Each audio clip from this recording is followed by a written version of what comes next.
নমস্কার বন্ধুরা, কেমন আছেন? সকলে সুস্থ আছেন, ভালো আছেন? স্বাগতম আপনাকে আমার চ্যানেল সম্পাদ জয়ীয়ে। আজকে আমি আপনাদের জন্য নিতে এসেছি নতুন একটি ভিডিও। আজকের ভিডিওতে আমি আপনাদের জানাবো নতুন একটি উৎসবের বিষয়। প্রথমেই সকলকে একটা অনুরোধ, আমার ভিডিওটি যদি আপনার ভালো লাগে তাহলে একটু লাইক দিতে আমাকে উৎসাহিত করবেন। আপনার একটু লাইক আমাকে আরও এমন ভিডিও বানাতে উৎসাহ দেবে। আর আপনি যদি আমার ভিডিও প্রথম দেখছেন তাহলে চ্যানেলটিকে সাবস্ক্রাইব করবেন।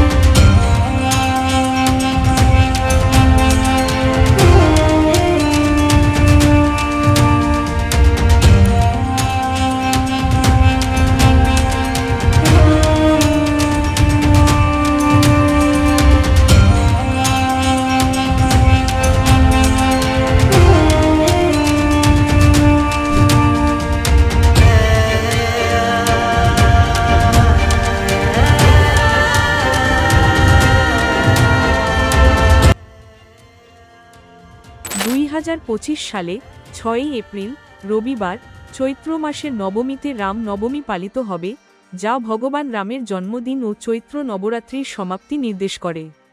চৈত্রের নবমী ভোর সুবর্ণ আলোয় জাগল অযোধ্যা, কারণ আজ ত্রেতা যুগের সেই মহাপ্রভাত যেদিন রানী কৌশলার কোল আলো করলেন।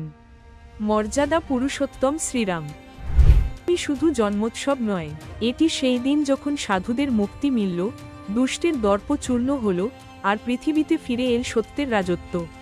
প্রতিটি প্রদীপ যেন বলছে, যুগে যুগে আসবে রাম, ধ্বংস করবে অন্ধকার, আর প্রতিষ্ঠা করবে সত্য ধর্ম মর্যাদার রাজ্য।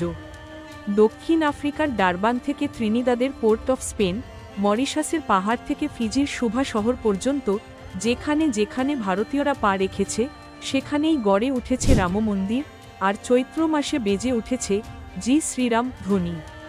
1860 সাল ব্রিটিশ জাহাজে করে খনির শ্রমিক হিসেবে যারা গিয়েছিলেন দক্ষিণ আফ্রিকা, তাদের সাথে গিয়েছিল রামায়ণের একটি। আজ তাদের চতুর্থ প্রজন্ম ডারবানের মন্দিরে একসাথে গাই রামচন্দ্র কৃপালু ভজমান। ত্রিনিদাদে ক্রেওল ভাষায় রামায়ণ, মালয়েশিয়ায় তামিল মালয়ে মিশ্রণে আরতি, সুরিনামে ডাচ হিন্দি মিশেল ভজন। রামনবমী আজ শুধু উৎসব নয়, এক জীবন্ত সাংস্কৃতিক ঐতিহ্য। বাংলাদেশের মেলাই, নেপালের পুজোই, ইংল্যান্ডের মন্দির। রামনবমী প্রমাণ করে ধর্মের সীমানা নেই, ভালোবাসার ভাষা এক। জি শ্রীরাম। শ্রীরাম নবমী মহোৎসব ভারত জুড়ে ধর্মের মিলন মেলা। অযোধ্যায় যেখানে রামের জন্ম, রামেশ্বরে যেখানে সেতু বাঁধলেন, ভদ্রাচলমে যেখানে লুকিয়েছিলেন সীতা, সারা ভারত জুড়ে আজ ধ্বনিত হই জি শ্রীরাম।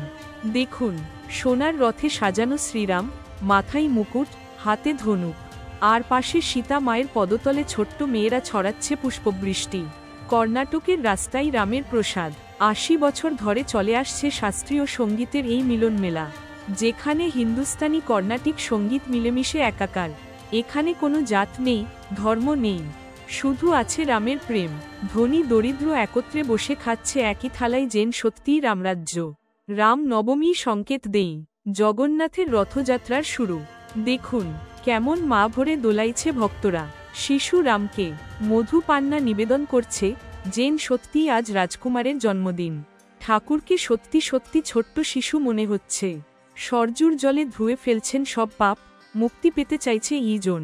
আর ওইদিকে হনুমানজির বিশাল রথ হচ্ছে, গর্জন করছে ডঙ্কা, জি শব্দে কেঁপে উঠছে অযোধ্যা। জি শ্রীরাম ধ্বনিতে মহাবীর হনুমান যেন ফের জীবন্ত। সবাই মিলে গাইছে রঘুপতি রাঘব রাজা রাম। এই দেখুন, এক মা তার শিশুকে নিয়ে এসেছেন রামচন্দ্রের পায়ে সমর্পণ করতে। হে প্রভু, আমার সন্তানকে তোমার মতো ধার্মিক করো, এই তো সত্যিকারের বিশ্ব মাতৃদিবস। রাম নবমীর শেষে অযোধ্যার আকাশ জ্বলে উঠল হাজারো প্রদীপের আলোয়, যেন ই প্রদীপই বলছে রামরাজ্য আসুক, ধর্মের জি হোক। থেকে পশ্চিমবঙ্গ সবাই মিলে গাইছে রামকৃষ্ণ একই সত্যের দুই নাম। রাম নবমী শুধু পূজা নয়, একতা, সংস্কৃতি আর মানবতার মহোৎসব, যেখানে হনুমান শিখিয়েছেন ভক্তি, সীতা শিখিয়েছেন ধৈর্য, আর রাম শিখিয়েছেন ধর্মই পরম সত্য। রাম নবমীর তাৎপর্য ধর্মের জয় ও অন্ধকারের বিনাশ। রক্তিম সূর্যোদয়ের আগে ভক্তরা অঞ্জলি ভরে জল ঢালেন আকাশে, জেন সূর্যবংশের মহিমা স্মরণ করিয়ে দেন রঘুকুলে জন্ম নিয়েছিলেন স্বয়ং ভগবান। এই তো রামের বার্তা। অসুর রাবণকে বধ করে প্রমাণ করলেন অধর্মের শেষ হবেই যদি থাকে ধর্মের দৃঢ়তা।